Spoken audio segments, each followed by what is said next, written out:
Ah mais dis donc, où est Lolo? Ah, je ne le vois pas. Il était juste là. Pardon, cette intro est trop nulle, j'avoue. Eh bien le bonjour et bien le bonsoir YouTube, j'espère que vous allez bien. Pour ma part, moi je vais nickel. Aujourd'hui on se retrouve pour une toute nouvelle vidéo, et une vidéo que vous attendiez avec impatience. Pour ceux qui ont vu la vidéo unboxing, effectivement dedans je vous ai dit que je vous ferai une vidéo un mois plus tard où je vous donne mon avis sur mon ordinateur, de tout ce qui est positif, de tout ce qui est négatif sur l'ordinateur. Ah oui, j'ai oublié de vous dire, pour ceux qui n'ont pas vu la vidéo unboxing de l'ordinateur, elle apparaît juste en haut à droite de votre écran, ici ou ici. Je ne sais pas. Je voulais déjà commencer par m'excuser. Je voulais au début qu'elle sorte pile un mois après la sortie de la vidéo unboxing. Sauf qu'au final, elle se retrouve à sortir quelques jours, même une semaine plus tard. Donc je voulais m'en excuser, mais je voulais vous faire une vidéo ultra propre, ultra travaillée. Et pour vous montrer à quel point elle est ultra travaillée, c'est que vous ne voyez pas ce setup horriblement moche. Actuellement, j'ai une pile de carton devant moi pour poser ce micro pour que vous m'entendiez bien. Vous le verrez à la fin de la vidéo. Vous allez voir, ça va être très drôle. On va commencer déjà par le côté esthétique de l'ordinateur. Donc quand je dis esthétique, c'est l'écran, le clavier, le pavé tactile, les branchements. Qu'est-ce qu'il y a de bien, qu'est-ce qu'il y a de mal? Ok, commençons. Bah très beau, hein. De toute façon c'est pas un truc qui se dit dans les vidéos où on donne son avis sur l'ordinateur, c'est plutôt sur la vidéo unboxing. Mais petit côté positif, les matériaux utilisés de l'ordinateur. J'ai dit côté positif? Non, c'est côté négatif. C'est un petit côté négatif, les matériaux de l'ordinateur gardent énormément les empreintes de doigts. Donc pour des gens, ça peut être important, pour d'autres gens, c'est pas important. C'est vous qui prenez si c'est important ou non, mais voilà. Le pavé tactile de l'ordinateur, j'ai juste rien à redire. Contrairement aux autres pavés tactiles des ordinateurs, il est beaucoup plus grand que la moyenne, et en plus de ça, il n'est pas en plastique mais en verre, ce qui fait qu'il est ultra réactif, ultra précis. En plus de ça, c'est que vous avez énormément de raccourcis. Tout simplement, on connaît tous, même avec les ordinateurs à pavé tactile en plastoc, on tape une fois avec notre doigt et ça fait un clic gauche. Tapez deux fois avec votre doigt, ça fait un double clic gauche. Vous pouvez aussi faire une sélection rapide en faisant un double clic, sauf que au deuxième clic, vous maintenez. Vous pouvez aussi scroller toujours, vous connaissez, avec deux doigts que vous glissez vers le haut ou vers le bas. Sur internet, vous pouvez glisser aussi vos deux doigts vers la droite pour retourner à la page d'avant, et glisser vos deux doigts vers la gauche si vous voulez retourner à la page d'après. Vous pouvez aussi taper avec deux doigts sur le pavé tactile et ça fera un clic droit. Vous pouvez aussi, bien sûr, bon ça c'est connu sur tous les ordinateurs, pour zoomer et dézoomer, vous pincez avec les doigts et vous dépincez. Vous pouvez glisser trois doigts vers le haut pour ouvrir le multitâche et trois doigts vers le bas pour refermer le multitâche. Tapant avec trois doigts sur le pavé tactile, ça va vous ouvrir Cortana. Si vous avez ouvert plusieurs bureaux sur Windows, et bah tout simplement avec 4 doigts vous allez pouvoir glisser d'un bureau à l'autre, ce qui est vachement pratique. Donc ce pavé tactile est vraiment super cool. Et en plus de ça, c'est que le pavé tactile, bah en fait a été fait pour la portabilité de l'ordinateur. Il est ultra très réactif, il est précis, il est en verre, donc c'est fait pour que pour les personnes qui ont besoin d'utiliser leur ordinateur sur l'instant T mais ne peuvent pas sortir une souris, donc ils sont dans le train, imaginons, et ont besoin de travailler ou jouer. Jouer, c'est un grand terme, mais pour travailler, vous pouvez utiliser le pavé tactile, il fera énormément le taf. J'ai déjà essayé de travailler légèrement sur un montage vidéo, et avec le pavé tactile, j'ai galéré, mais c'est réalisable. MSI a créé cet ordinateur pour la portabilité. Ils se sont mis au défi de créer un ordinateur portable gaming, et qui soit léger, fin, et ultra pratique. Moi je l'ai déjà mis dans un sac à dos et je l'ai transporté, je peux vous jurer que ça fait pas mal au dos, on se casse pas le dos, ça passe très bien. Le clavier qui est signé SteelSeries, j'ai pas besoin de vous dire plus de choses. SteelSeries, ça veut tout dire. La marque SteelSeries, pour ceux qui ne connaissent pas, crée énormément de produits pour le gaming, pour les ordinateurs, clavier, souris. Bref, ils font énormément de choses pour les ordinateurs. Et comme ce clavier est signé SteelSeries, bah ça fait que l'ordinateur est multifonction. Vous allez pouvoir utiliser le clavier pour tout. Je l'ai utilisé pour écrire du texte, j'ai eu aucun problème. Je l'ai utilisé pour jouer, parfait, et je l'ai utilisé pour des raccourcis clavier pour faire du montage vidéo ou photo, et j'ai rien à vous dire aussi, juste parfait. En plus, vous avez bien sûr le logiciel SteelSeries Engine 3 qui est préinstallé sur l'ordinateur et ce qui va vous permettre de modifier complètement l'ordinateur au niveau des couleurs. Donc vous avez un clavier multicolore complètement personnalisable. En plus de ce clavier qui est super cool niveau RGB pour tout, il a un bouton dessus qui est FN. Ce bouton va pas vous permettre de voter pour Marine Le Pen aux élections,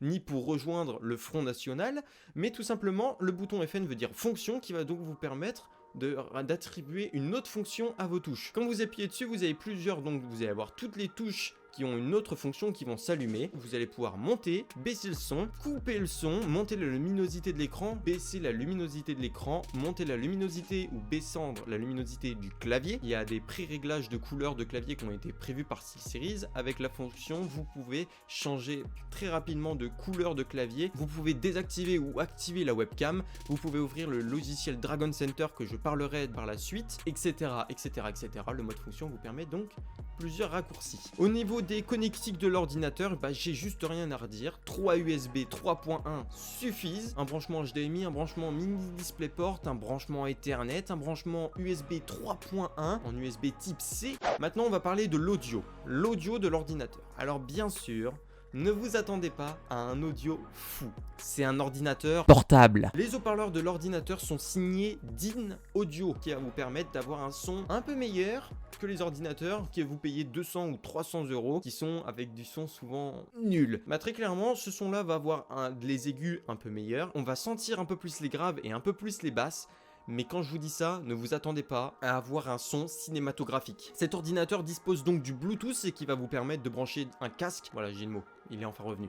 Connecter un casque en Bluetooth à votre ordinateur, ce qui va vous permettre, donc là, bien sûr, d'apprécier à fond du film ou de la musique que vous écoutez ou du jeu que vous jouez. En plus, nous avons la technologie Naimic qui est donc sur l'ordinateur, qui est préinstallée sur l'ordinateur. Pour ceux qui ne connaissent pas Naimic, je pense beaucoup de personnes, est une technologie surround, avec un accent anglais magnifique, surround 3D, du son donc 3D, qui va vous permettre donc de ressentir un peu un film ou un jeu vidéo en 3D autour de vous. Alors je ne pensais pas, je pensais que ce serait principalement sur les prises jack, les prises USB, eh bien non. Je me suis complètement trompé, j'ai fait une partie de Fortnite avec les haut-parleurs de l'ordinateur et effectivement j'ai ressenti du son 3D. Mais ne vous attendez pas à du 3D fou, on le ressent légèrement le 3D.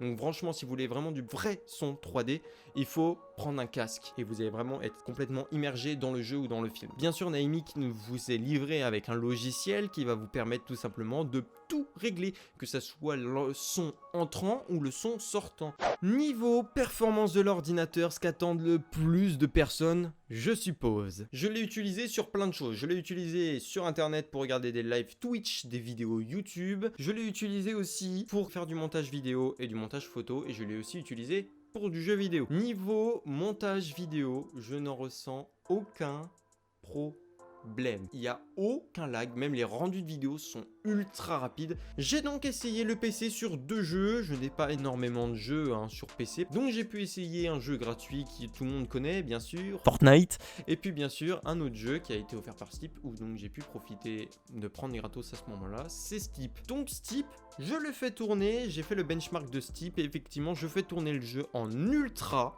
donc tous les paramètres à fond, et nous tournons donc sur du 70 fps approximative, on monte dans les 90 fps max, 70 en moyenne et au minimum 60. Fortnite, je l'ai utilisé, je l'ai fait en 2 paramètres différents, en ultra et en paramètres compétitifs car quelqu'un m'avait demandé ça dans les commentaires. Donc Fortnite en ultra, donc avec tous les paramètres à fond, je fais tourner le jeu sans aucun problème, avec une moyenne de 90 fps. Et pour les paramètres de Fortnite en compétitif, c'est principalement une très basse qualité, une distance de vue très lointaine, mais une qualité pas folle, pour qu'on ait le maximum d'FPS. Et donc, Fortnite, en paramètres compétitifs, se fait tourner dans une moyenne de 175 fps. Donc, 200 fps max, je suis descendu au minimum à 150 fps. Donc, on tourne dans une moyenne de 175 fps. Pour Internet, j'ai rien à dire. Le PC ne lag pas, il n'y a pas eu de problème. Qu'est-ce que vous voulez que je vous dise? Bien sûr, c'est un ordinateur qui n'est pas monté par vos soins, vous n'avez pas choisi les pièces, c'est un ordi préfabriqué par MSI. Donc vous avez des logiciels préinstallés sur l'ordinateur. Vous en aurez beaucoup. Vous allez avoir déjà les logiciels de chaque technologie. Vous allez aussi avoir un logiciel préinstallé qui est donc le MSI App Player, qui va vous permettre de créer une tablette virtuelle sur votre ordinateur et donc pouvoir jouer à tous les jeux mobiles sur un ordinateur. Bon. J'ai essayé Call of Duty Mobile, ça n'a pas marché. Donc, j'ai essayé sur un autre jeu, Need for Speed No Limit, et là, bien sûr, le jeu marche sans aucun problème. En plus de ça, vous avez un autre logiciel, qui est donc, comme je vous en ai déjà parlé, Dragon Center, un logiciel préinstallé par MSI qui va vous permettre de vérifier l'état de votre ordinateur. Vous allez pouvoir surveiller à combien de pourcentage est utilisé votre CPU, GPU, la mémoire de votre ordinateur. Vous allez pouvoir aussi surveiller à combien de tours minutes tourne chaque ventilateur de l'ordinateur. Sur cette page maintenant, vous allez pouvoir tout personnaliser de cet ordinateur.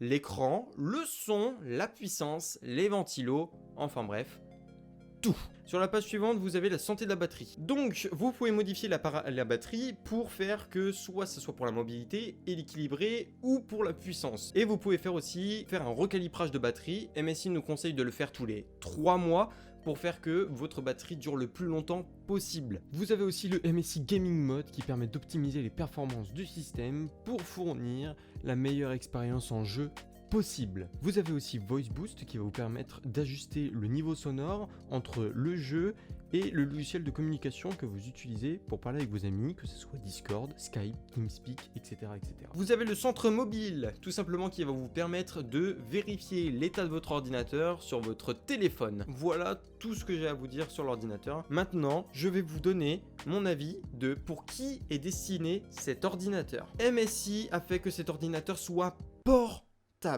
Et très clairement, retenez bien ce mot. Si vous êtes quelqu'un qui cherche d'acheter un ordinateur portable, mais que cet ordinateur portable va être bougé seulement une fois tous les 3 mois, tous les 6 mois, enfin déplacé très rarement, très clairement n'achetez pas cet ordinateur. Le problème, c'est que vous allez payer très cher car toutes les pièces dans cet ordinateur sont compactes. Ça vaut vraiment pas le coup de payer un ordinateur si cher, surtout si vous le déplacez pas. Les plus gros points négatifs que j'ai à vous dire, c'est par rapport au bruit qu'il fait quand vous lancez un jeu. Mais si vous ne lancez pas de jeu, l'ordinateur est silencieux. Donc comme je vous l'ai dit, c'est vraiment un ordinateur qui est fait pour la portabilité, car en plus esthétiquement parlant, fait pas la gueule d'un ordinateur qui est fait pour le gaming.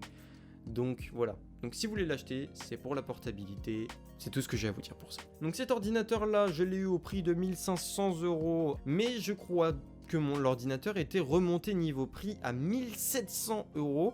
En tout cas, j'espère que cette vidéo vous aura plu. Si oui, tu peux laisser un petit pouce bleu. Tu peux t'abonner aussi pour ne manquer aucune des prochaines vidéos, ça me ferait énormément plaisir. Et aussi, je voulais vous dire merci pour le nombre d'abonnés, car en un mois j'ai gagné 13 abonnés. Je voulais vous en remercier énormément. C'est peut-être pour vous que dalle, mais pour moi beaucoup, parce que 13 abonnés en un mois, c'est la première fois que je fais ça de ma vie. Et aussi pour le nombre de vues que vous avez fait sur la vidéo unboxing de mon ordi et de mon micro, qui ont toutes les deux dépassé les 300 vues. Je voulais vous en remercier énormément. Enfin bref, si vous avez une question à me poser par rapport à l'ordinateur, sur un truc que j'ai oublié de vous dire par rapport à l'ordinateur, ou qu'une question que vous avez dessus et que j'ai oublié d'en parler, n'hésitez pas, les commentaires sont faits pour ça. En tout cas, moi je vous dis à une prochaine vidéo, c'était Lolo, ciao!